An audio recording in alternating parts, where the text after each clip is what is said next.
Hi friends, ఇప్పుడు ఈ చిన్న ఉసిరికాయలు పండ్ల మిరంతో ఎలా పచ్చడి పెట్టుకోవాలో చెప్తాను. పండ్ల మిరం, వెల్లిపాయలు, ఆవపొడి, మెంతి పొడి ఉంటే చాలు. ఫస్ట్ ఒక కడాయి తీసుకొని అందులో ఆయిల్ వేసుకొని ఉసిరికాయలన్నిటిని గోలించుకోవాలి. వైట్ కలర్ వచ్చేటట్టు చూసుకోండి, బాగా కూడా గోలించిన అవసరం లేదు.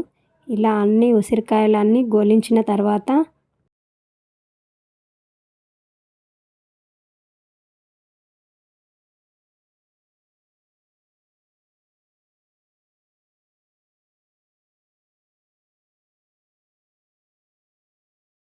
అదే కడాయిలో ఆవాలు, జీలకర్ర, వెల్లుల్లిపాయల పేస్ట్ వేసుకొని ఇలా కలుపుకోండి. అందులో కొంచెం మెంతి పొడి, ఆవపొడి, కొంచెం పసుపు తీసుకోండి. దీన్ని కాసేపు పక్కన ఉంచండి. మొత్తం చల్లారిన తర్వాత పండ్ల మిరం ఉంటుంది కదండి, దాన్ని మొత్తం కలుపుకోవాలి. అంతా ఆయిల్లో మంచిగా కలుపుకున్న తర్వాత అప్పుడు మనం గోలించుకున్న ఉసిరికాయలు ఉంటాయి కదండి, అవి వేసుకొని కలుపుకోవాలి.